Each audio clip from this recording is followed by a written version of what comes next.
Lessons from my journey. Reflections on leadership, professionalism, and building enduring impact by Dr. Collett J.A. Smith. Published January 2026. Leadership is not forged in titles, applause, or visibility. Enduring impact is not built in moments of recognition, but in seasons of quiet faithfulness. It is shaped in quiet decisions, unseen sacrifices, ethical crossroads, and the courage to remain grounded when tested. In Lessons from My Journey, I offer a deeply reflective and practical collection of insights drawn from decades of lived experiences in leadership, governance, education, organizational transformation, finance, faith, and service. This book is not written from theory alone, but from the accumulated wisdom of navigating complex institutions, managing people with humanity, and building impact that endures beyond positions and seasons. Leadership today demands more than technical competence. It requires presence, discernment, confidence, and the ability to inspire across rooms, cultures, and generations. In Lessons from My Journey, I share powerful reflections on leadership, professionalism, public speaking, all forms of etiquette, and building impact that lasts, drawn from decades of lived experience and not simply from theory. Through thoughtful reflections and real-world lessons, I explore what it truly means to lead with integrity, professionalism, resilience, and purpose, especially when the work is demanding, the path is lonely, and recognition is scarce. This book is for executives, professionals, and emerging leaders, public and private sector decision makers, and individuals committed to ethical leadership and lasting impact.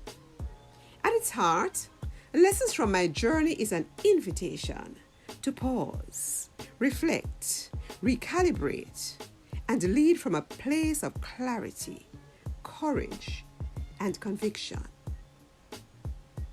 I'm an organizational transformation specialist, leadership consultant, former educator, author, and keynote speaker with extensive experience supporting executives, boards, and institutions across the Caribbean and beyond. My work spans leadership development, finance, governance, coaching, organizational change, and professional excellence. I believe very strongly in taking a principled approach, providing deep insights, and building leaders who lead with integrity. Today is not about titles or positions. It's about becoming better leaders, better professionals, and more intentional stewards of our influence. In Chapter 1, I reflect on my experience at the Telecommunications of Jamaica, now Flow. Training before titles, learning to lead from the ground up. The core lesson from this chapter is that strong training systems and mentorship shape confidence, curiosity, and upward mobility long before formal qualifications. Long before titles, degrees, or leadership roles entered my vocabulary, I learned an enduring lesson about work. Excellence is taught before it is expected. My professional journey began at Telecommunications of Jamaica Limited, now Flow, at a time when the organization was both a national institution and a gateway to opportunity. I entered as a toll and international operator, fresh out of high school, eager, curious, and largely unaware of how profoundly this experience would shape the rest of my life. One of my best mentors was at the Jamaica Telephone Company, now Flow. It is important to reflect on the fact that becoming is the work. Leadership is not something we arrive at. Professionalism is not something we inherit. Impact is not accidental. Becoming occurs daily through intentional growth. This is the real work. Why does this conversation matter? First of all, organizations want excellence, but they struggle to sustain it. Secondly, graduates who will benefit from this book feel unprepared for the real world of work. Thirdly, burnout is rising across sectors. Fourthly, values are often disconnected from performance. In my experience and that of others across education, finance, government, ministry, business, entrepreneurship, we see the same challenges.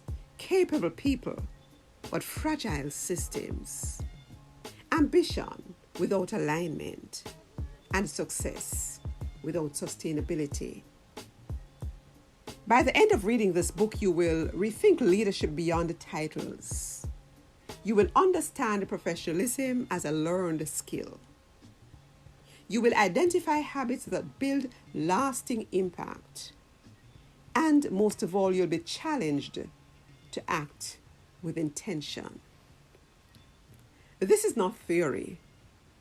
These are lived lessons tested in classrooms, boardrooms, institutions, and communities. Leadership begins long before recognition. My earliest leadership lessons came before anyone called me a leader.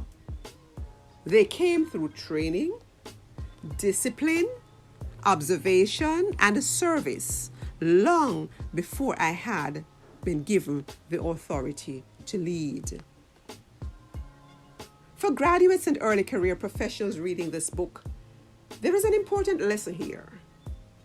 Your first workplace matters more than you think.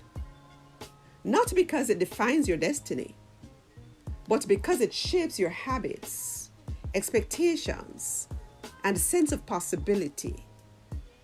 So seek out environments that train you well, stretch you responsibly, and allow you to see yourself as capable before you even feel fully ready. For employers and leaders, the lesson is equally clear. The way you treat and train your youngest or newest employees may just determine who they become, not just in your organization, but in the world. You are creating the leaders of the future. Key lessons from the ground up. Respect the process. And this is especially important for young leaders entering industry and corporate. Learn before leading. Make sure that you have the skills before you begin to lead others. Character precedes credibility, and growth happens in obscurity when no one is looking. Many organizations fail when they rush visibility but neglect formation. Formation is extremely important.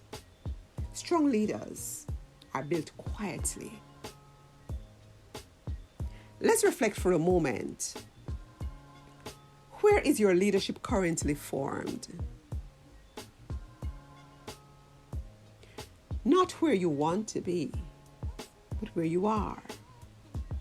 That space is shaping you. Chapter 2, when students are hungry to learn, teaching where it matters most, captures my memories from my work experience at the Brownstown Community College and York Castle High School as a lecturer and a teacher. The core lesson in this chapter is that education changes lives most profoundly when lecturers or teachers see students not as numbers, but as possibilities. There is a particular kind of classroom that changes you. It is not defined by state-of-the-art facilities, generous budgets, or prestige. Instead, it is shaped by hunger, the hunger of students who understand that education is not a luxury, it is a lifeline. Leadership is stewardship, not a rival. Serving as a quiet, reflective close, this chapter invites readers to view success as an ongoing responsibility rather than a destination.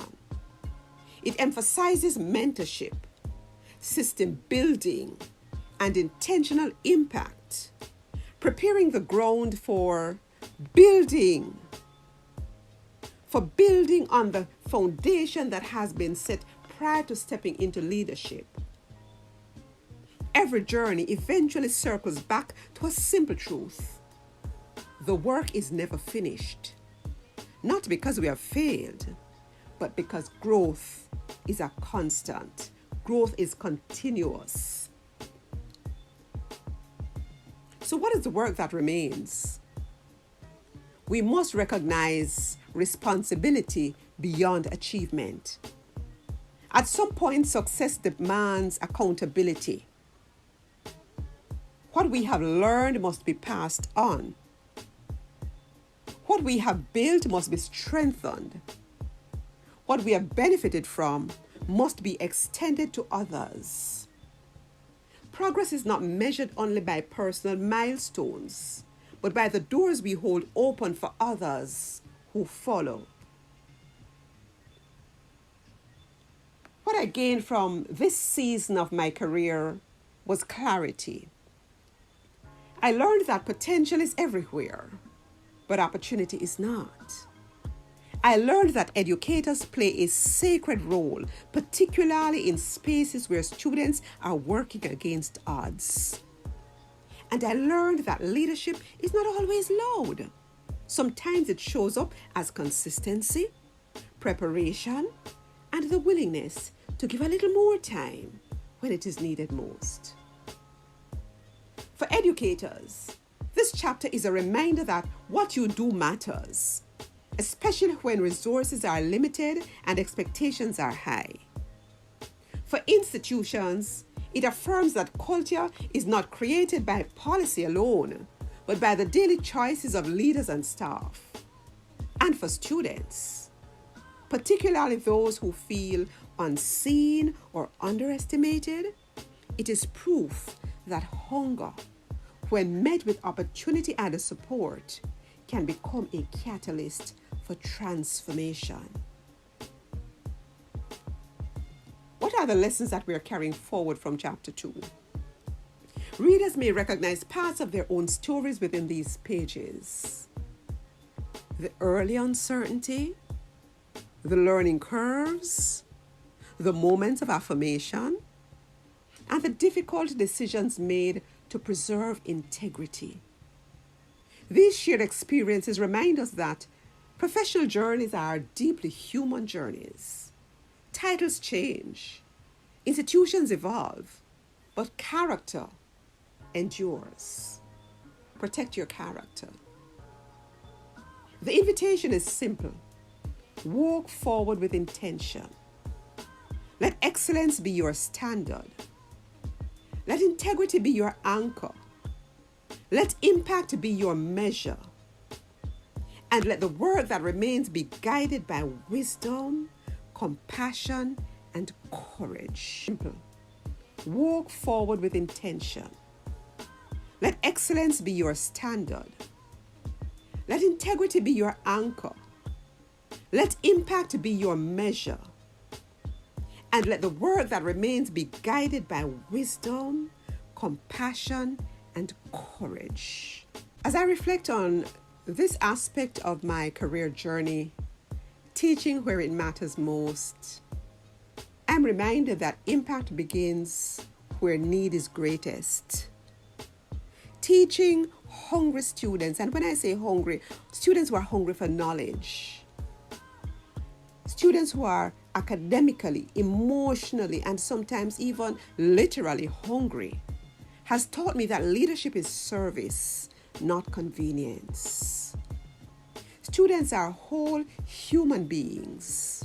Learning is deeply contextual. Each student has a different style of learning. Excellence must be compassionate. Systems must serve people. When we design institutions without empathy, we lose effectiveness, humanity, and the desired impact. My reflections on my career journey in Chapter 3 looks at my role as tutor at the University of the West Indies Open Campus. Chapter 3 is entitled Excellence is a Culture, Not a Slogan. The core lesson in this chapter is that institutions thrive when autonomy, accountability, and compassion coexist. There are institutions whose reputations precede them, and then there are institutions that earn that reputation every day. My years at the University of the West Indies Open Campus Distance Education Center remain among the most professionally satisfying experiences of my academic journey. UWI's global standing is well known, but what struck me most was not the prestige, it was the consistency. Excellence was not aspirational language, it was operational practice. UWI taught me that excellence cannot be improvised. It must be designed, supported, and protected. It must be modeled by leadership and reinforced by systems. Most of all, it must be experienced by staff and students alike. For professionals choosing where to serve, this chapter offers an important insight. How an institution treats its people is inseparable from the quality of its outcomes. And for institutions seeking longevity and relevance, the lesson is clear. Excellence is not declared, it is cultivated. Excellence is a culture, not a slogan. You cannot poster your way to excellence. You cannot PR your way to excellence. Culture is what people practice when no one is watching. Let's look at some areas that show how culture is built. What is rewarded? What is tolerated? What is modeled by leadership? What is corrected or ignored? Culture reveals itself in everyday decisions, not simply a mission statement. As we move on to Chapter 4, Stretch Assignments and Self-Care, Teaching Beyond the Comfort Zone, I reflect on my experience at the Turks and Caicos Islands Community College. The core lesson from this is that growth requires courage, but sustainability requires wisdom. When I accepted a teaching engagement at the Turks and Caicos Islands Community College, I did so with enthusiasm and a genuine desire to contribute. I'm a Caribbean person at heart, so naturally I was passionate about going to lecture at the Turks and Caicos Islands Community College. TCICC, as it is affectionately called, plays an important national role in human capital development in the Turks and Caicos Islands, and like all tertiary institutions in the region, it relies on qualified, experienced professionals to deliver programs aligned with workforce needs. As a lecturer in tourism, hospitality, management, industrial relations, and international business management, I met those requirements and was prepared for the academic rigor of the assignment. For professionals considering similar roles, especially in geographically or logistically complex environments, preparation is key. I repeat, preparation is key. Understand schedules, living conditions, and support systems in advance. Build self-care into your professional strategy. I cannot overemphasize that. Build self-care into your professional strategy, not as an afterthought, but as a requirement for excellence. For institutions, this chapter offers a gentle reminder. Attracting talented professionals is only part of the equation. Retaining them requires intentional attention to workload design, safety, and well-being. And for leaders everywhere, the lesson is universal. Growth should challenge us, but it should not compromise our wellness. Chapter 5. Leadership in motion, serving non-traditional learners with dignity. This reflection is on my work experience at the University of the Commonwealth Caribbean. The core lesson from this experience is that innovation must be matched with strong leadership practices to protect culture and people. Leadership often reveals itself most clearly in moments of movement, when institutions are growing, innovating, and redefining how they serve communities. My experience at the University of the Commonwealth Caribbean, UCC, unfolded during such a moment. For leaders serving non-traditional learners, this chapter offers an important insight. Innovation must be supported by robust governance, clear communication, and emotionally intelligent team members. When these elements align, institutions become powerful vehicles for transformation. And for professionals stepping into leadership roles, it is a reminder that leadership is not about control. It is about stewardship. It is about knowing when to press forward, when to pause, and when to release with dignity. It is both a blessing and a curse to be eclectic in your academic journey. A blessing because it exposes you to a wide array of concepts, many areas of experience, and the ability to multitask. However, it can be a curse if all of those skills and competencies are being pulled at the same time. As I'm about to share with you my experience working in finance, let me give you a little background. I worked for several years before returning to pursue a degree. I pursued a diploma in business administration finance from the University of Technology, continued to complete my degree in finance, moved on from there, completed a master's in tourism and hospitality management at the University of the West Indies, Mona, and later pursued doctoral studies in sustainable development, focusing on governance and public debt management. I will now share with you my experience in finance. And as I reflected on my experience working with the National Commercial Bank, I could not help but focusing on the fact that compassion is not weakness, it is strategy. Finance taught me that sustainable performance is rooted in trust, dignity, and ethical clarity. Let's look at my experience at the Jamaica Money Market Brokers. This is Chapter 6, People Before Portfolios. The core lesson from this chapter is that financial success is accelerated by trust, training, and value-driven leadership. In financial services, performance is measurable, visible, and unforgiving. Numbers tell stories quickly, and results rarely wait for good intentions. It was within this environment that I joined the Jamaica Money Market Brokers, affectionately called JMMB, as a financial advisor responsible for building and managing portfolios. For professionals entering finance or performance-driven sectors, this chapter offers reassurance. You do not have to abandon your values to succeed. Competence and passion are not competing forces, they are complementary assets. The leaders of JM&B modeled this exceptionally well, and this permeated the entire organization. They modeled excellence and compassion.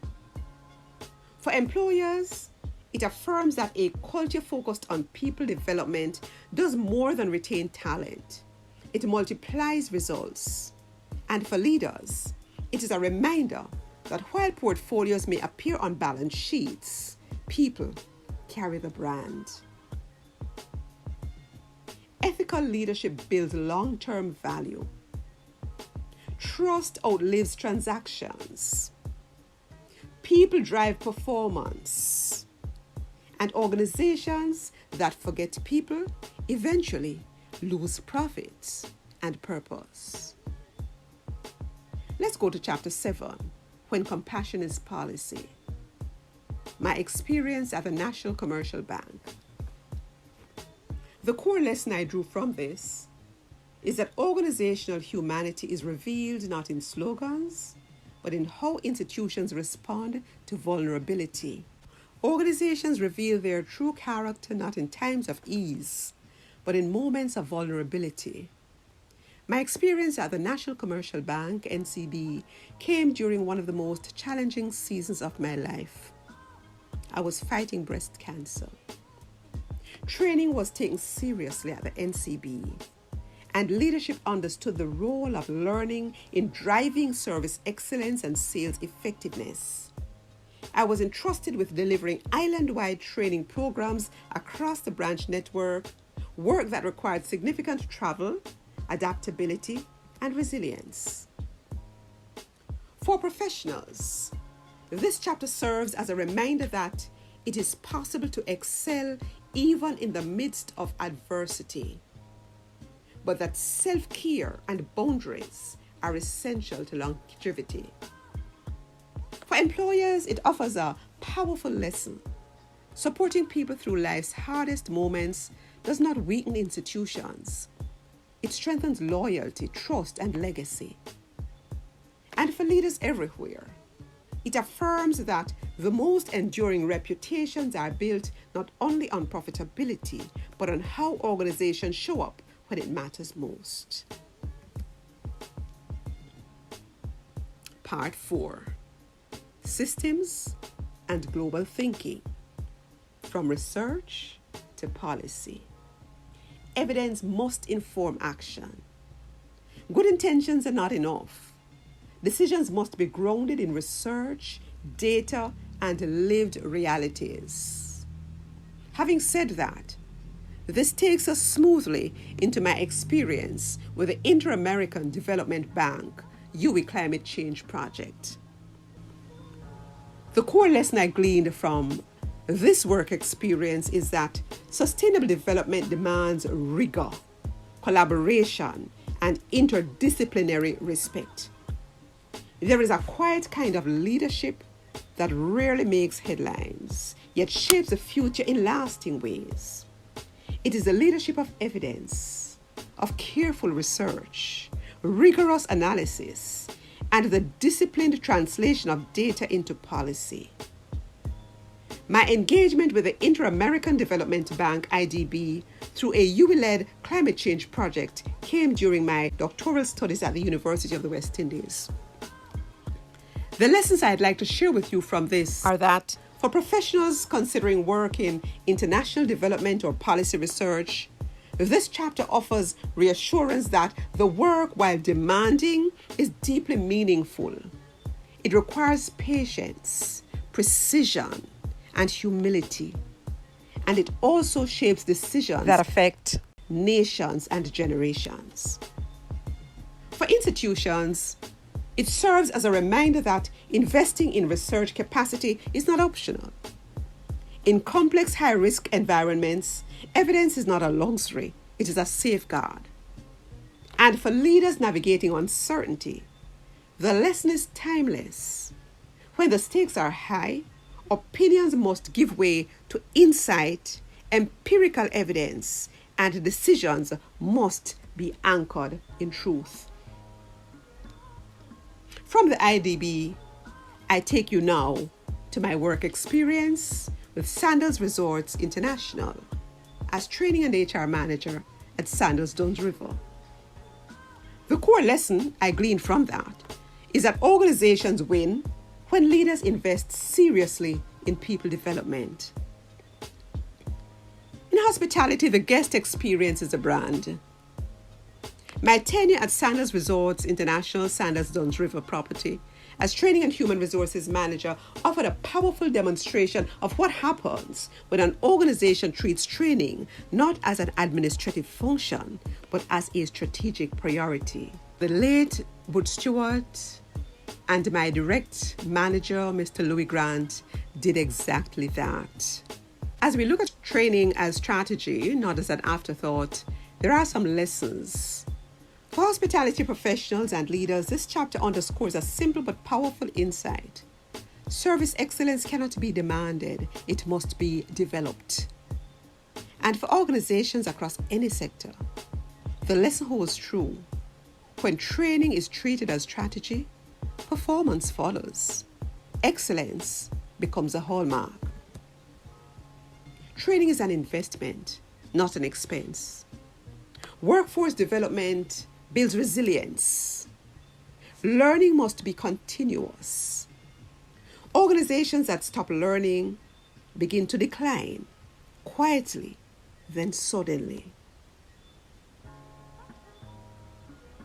Chapter 10. My experience at Sandals propelled me even further in my own entrepreneurial business. Dr. Collett J. A. Smith and Associates. Initially, the business was named CJAS Consultancy and Training. Now it is Dr. Collett J. A. Smith and Associates. Chapter 10 is entitled Choosing Independence, the Quiet Power of Entrepreneurship. The core lesson here is independent work requires discipline, integrity, and a commitment to serve rather than to impress. Entrepreneurship is often portrayed as bold, disruptive, and glamorous. In reality, it is usually quieter than that, marked by discipline, uncertainty, and a steady commitment to serve without the insulation of an institution's name. My journey into independent consulting and training did not begin with a dramatic break from employment. It emerged gradually, shaped by experience across sectors and a growing awareness that my skills could also be applied effectively in a project-based, flexible, and impact-driven model. This chapter of my journey also reinforced an important leadership insight. Authority does not require permanence. Impact can be delivered through short-term engagements when trust, clarity, and accountability are present. If you are considering entrepreneurship, ensure that you build trust. Ensure that there is clarity, and ensure that you hold yourself and your clients accountable. Institutions do not always need permanent staff. They often need capable partners at critical moments.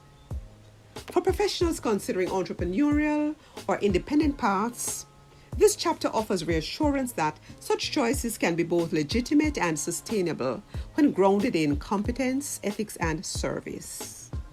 Make sure that you have the expertise in the area that you are exploring as an entrepreneur. For organizations, it highlights the value of engaging experienced practitioners who bring perspectives without permanence, insight without entanglement. And for leaders navigating the later stages of their careers, it is a reminder that independence can be a powerful platform for contribution, wisdom sharing, and legacy building. Workplace will teach you much more than a degree ever will, irrespective of the level. So let's look at leadership in practice. Influence is possible from any position. Most leadership happens from the middle, without formal authority, but with credibility and consistency. Influence is built through trust, competence, emotional intelligence, reliability. People follow character before they follow command. Our next set of lessons will be gleaned from chapters 11, 12, and 13. The hidden curriculum, what the workplace teaches that no degree covers, professionalism, and why organizations keep saying, we can't find good people. Stay tuned. Chapter 11, the hidden curriculum, what the workplace teaches that no degree covers. The core lesson in Chapter 11 is that professional success is shaped as much by unwritten rules as by formal qualifications. Those who learn to read the room thrive. No university prospectus advertises this. No course outline lists this. No graduation program prepares students for this. That's why this book is so important.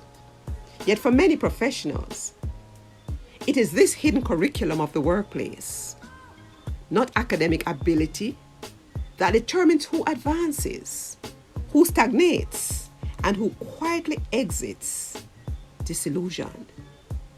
The hidden curriculum consists of the unspoken rules that govern organizations, how power really flows, how decisions are actually made, whose voices are amplified, and which behaviors are rewarded or penalized. Most universities and colleges do not teach you what you will learn in these chapters. If institutions were more honest, the hidden curriculum would not be hidden at all. It would be acknowledged, discussed, and demystified, especially for students and professionals from marginalized or first-generation backgrounds who often lack informal guidance. Until that happens, each professional must learn, observe, and reflect. The hidden curriculum is not a betrayal of education, no. It is a continuation of education, taught not in classrooms or lecture halls, but in corridors, meetings, and moments of decision in the workplace. Those who learn it early do not lose their ideals. They do not become disenchanted. They gain the tools to protect them. Chapter 12. Professionalism is a skill, not a personality trait. The core lesson here is that professionalism can be learned, refined, and practiced regardless of your background, temperament, or upbringing. This chapter dismantles the myth that professionalism is innate or class-based. It reframes professionalism as a set of learnable skills encompassing communication, appearance, etiquette, emotional intelligence, and accountability. Using real-world examples, the chapter demonstrates how professionalism influences trust, credibility, and advancement, and why organizations and individuals must treat it as a developmental discipline rather than an assumed attribute. Let me just make a note here that my internship program covers all of these areas. So public and private sector institutions, NGOs, and academic institutions are encouraged to make contact with us so that we can develop an internship program for you, as well as prepare interns to be placed in your business. When professionalism is framed as a skill, it becomes teachable. Progress becomes measurable, and growth becomes possible. Individuals stop internalizing rejection as personal failure and begin to see development as a process. Organizations stop blaming people and start building capacity. This shifts from judgment to development, and this process is transformative. Professionalism is not about perfection. It is about intentional growth. Those who learn it gain more than approval. They gain agency. They gain executive presence. Chapter 12 prepared us very well for chapter 13. Why organizations keep saying, we can't find good people. The core lesson here is the talent gap is often a preparation gap created by misalignment between education, expectations, and organizational culture. This chapter addresses a persistent employer complaint and examines it from both sides of the spectrum. It explores how unclear expectations, weak onboarding or orientation, inadequate training, and unrealistic demands contribute to dissatisfaction on all sides. The chapter challenges organizations to invest in development and challenges individuals to take responsibility for readiness, adaptability, and continuous improvement. Across industries and regions, a familiar refrain echoes in boardrooms, staff meetings, and media interviews. We just can't find good people. The statement is often delivered with frustration, sometimes resignation, as though it were an unavoidable truth of modern work. Yet this claim deserves closer examination. Are capable people truly scarce, or have organizations failed to define, develop, and support what they say they need?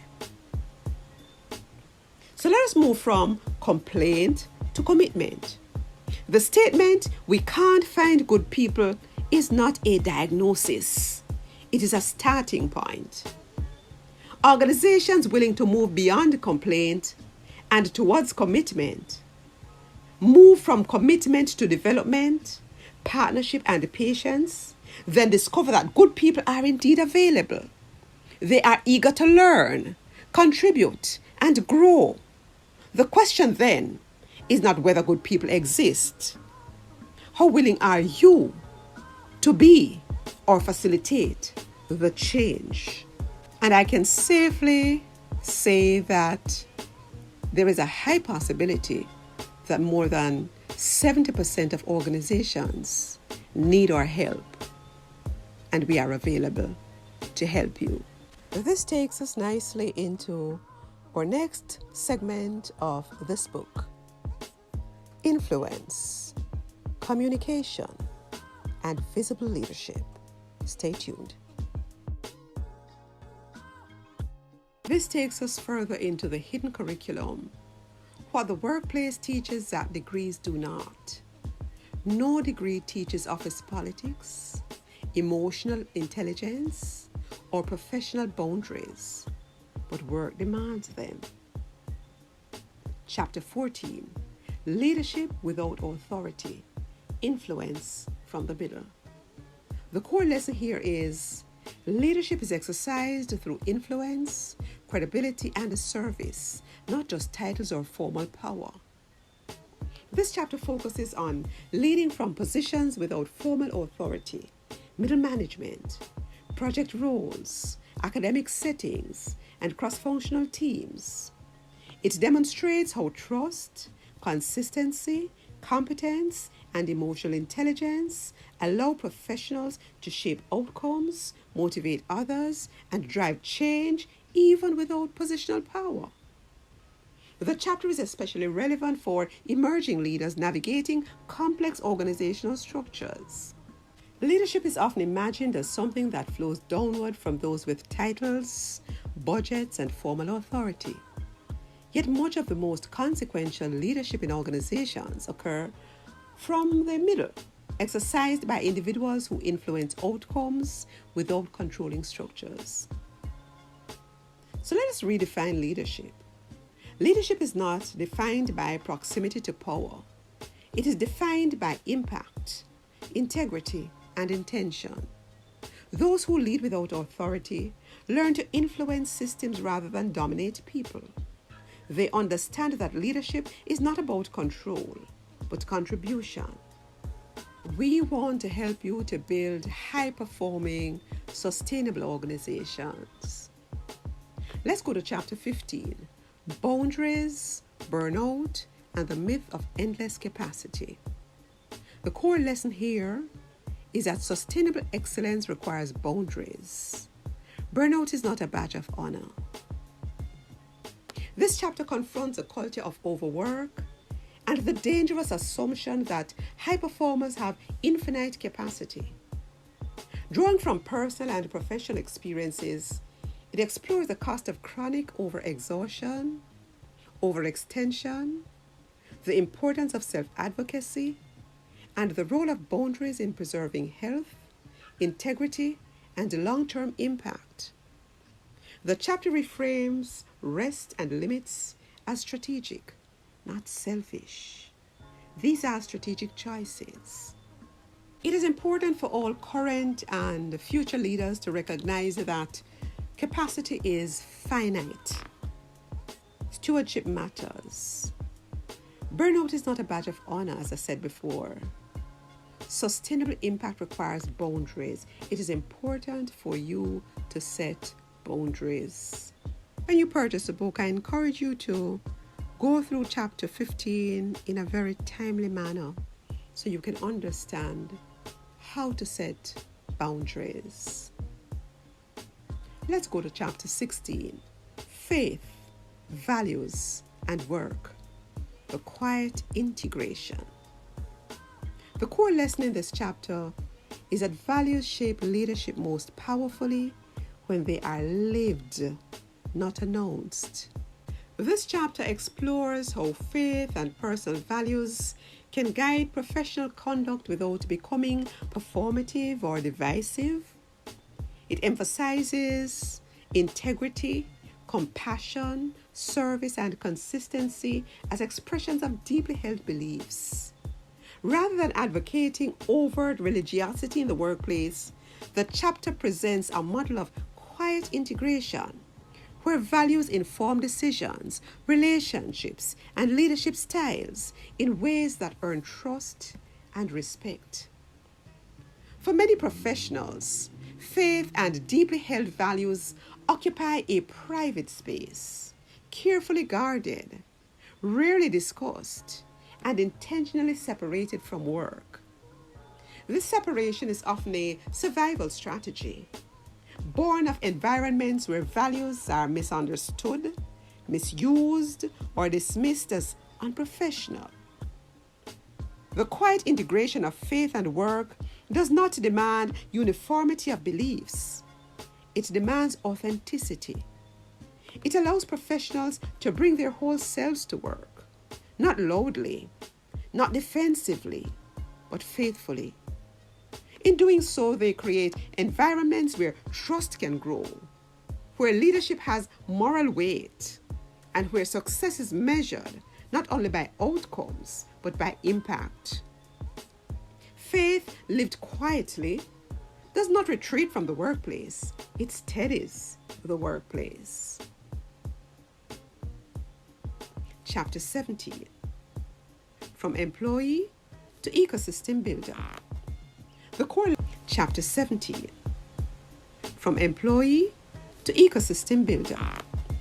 The core lesson of chapter 17 is that mature leadership shifts from personal success to systemic impact. This chapter explores the evolution from role-based contribution within an organization to system building. It introduces the concept of ecosystem leadership, where professionals design pathways, build partnerships, and strengthen institutions so that success becomes scalable and sustainable. There comes a point in many professional journeys when doing the work well is no longer enough. Roles are executed competently. Expectations are met. Experience accumulates. Yet an unsettling question begins to surface. Is this the fullest expression of my contribution? For some, the answer leads upward towards larger titles and broader authority. For others, it leads outward towards designing systems that outlast any single role. This chapter is about that outward turn, the shift from employee to ecosystem builder. For some, the answer leads upwards towards larger titles and broader authority. We have come to a pivotal point in the book. What I would tell my younger self. I would tell my younger self, as I'm telling you, be patient. Protect your integrity. Learn continuously. Be a lifelong learner. Think long term. Success gained too quickly often costs too much later on. The core lesson from this chapter is wisdom shortens learning curves when it is shared generously. This chapter is written as a reflective letter. It distills practical guidance for emerging professionals, existing executives, and future leaders, addressing ambition, patience, reputation, mentorship, and purpose. It offers reassurance without lowering standards and clarity without cynicism. If I could speak to my younger self, standing hopeful, ambitious, and eager at the threshold of my professional life, I would not offer a list of instructions. I would offer perspective. Because the most important lessons are not about how to get ahead quickly, but about how to start whole, complete, while building a life of purpose and contribution. This chapter is written for every graduate, every executive, every future leader, every emerging professional who is talented, driven, but perhaps still uncertain. Your degree opens doors, but it is your behavior that determines how long those doors remain open. Despite its challenges, the world of work still needs thoughtful, ethical, prepared professionals. You are needed. Your contribution matters. Your journey does not have to mirror anyone else's. Be patient with yourself. Be disciplined in your growth. Be generous in your learning and in sharing knowledge. And remember, success is not a destination, it is a practice. Chapter 19, Lessons Learned, Wisdom from the Long Journey. The core lesson in Chapter 19 is that professional mastery requires continuous learning, discipline, and grace. This summary chapter consolidates key professional competencies: lifelong learning, navigating pressure, protocol and etiquette, public speaking, and professionalism. It functions as a practical reference point for readers seeking to apply the book's insights in daily practice.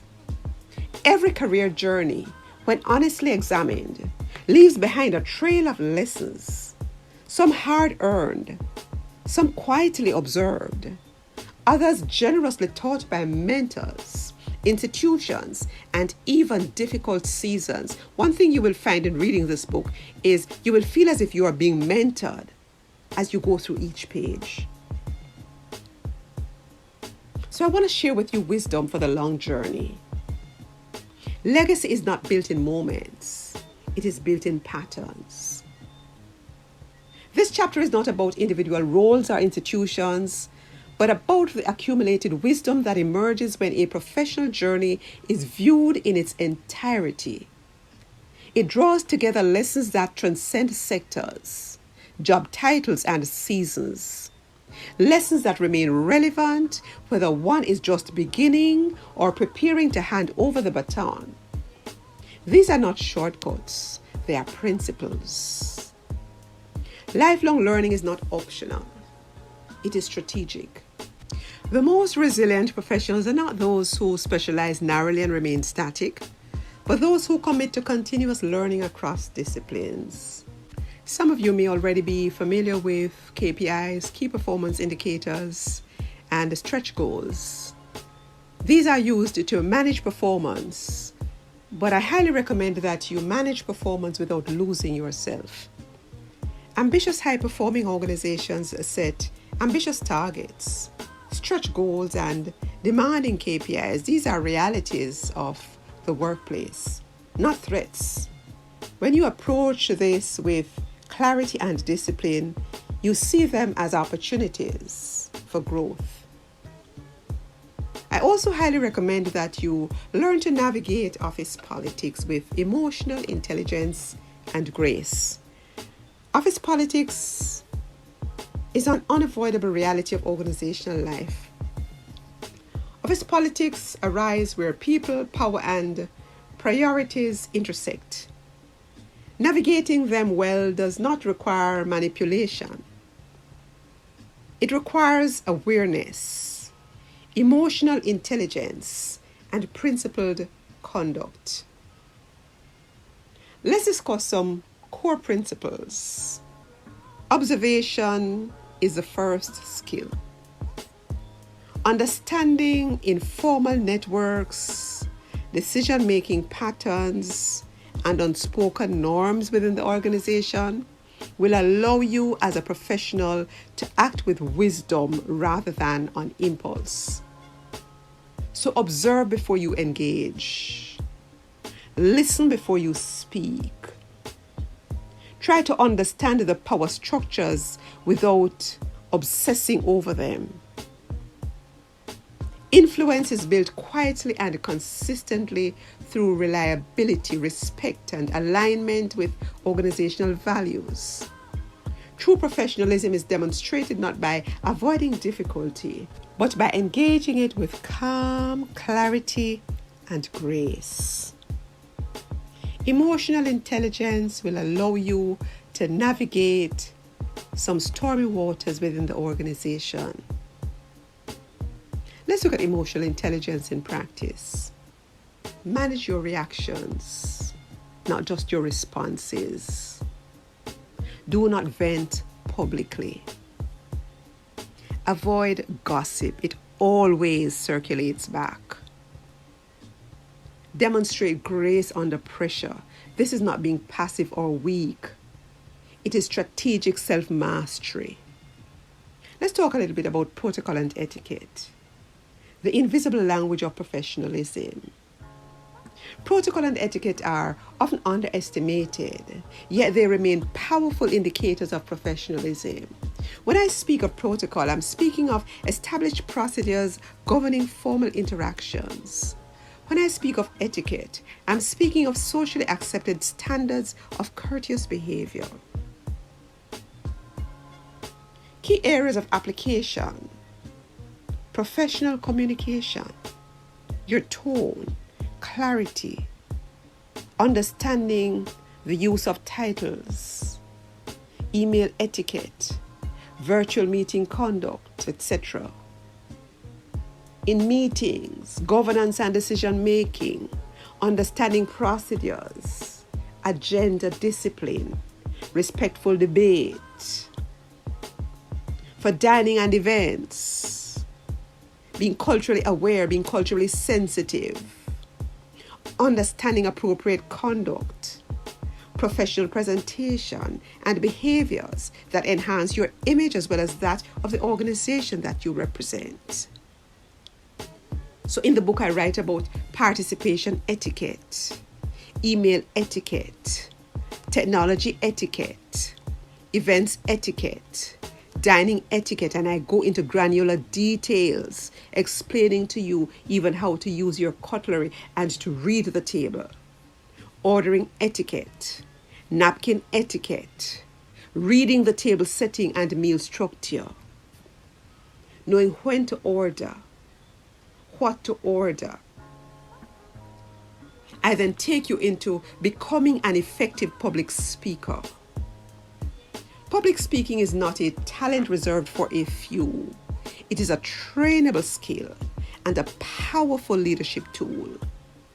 Public speaking remains one of the most valuable leadership competencies. Effective speakers are not defined by charisma alone, but by preparation and intentionality. Some core elements of effective public speaking that I address in the book are confidence. This is built through preparation and practice. Preparation, knowing your audience, purpose and message. Language mastery, command of the language. Grammar, diction, elocution, clarity. Presence, your posture, eye contact, controlled movement. Messaging, structuring your message. And impact, authentic connections with your audience. I also touch briefly on the TEDx style and Toastmaster style of public speaking. Let's look at professionalism as a long-term strategy. Across decades, sectors and roles, one lesson stands firm. Professionalism compounds. It builds trust. It protects reputation. And it creates opportunity, often quietly, often unexpectedly, but it opens doors for you. Professionalism shows up in how you enter spaces, how you perform within those spaces, and how you exit those spaces. It is remembered long after titles fade.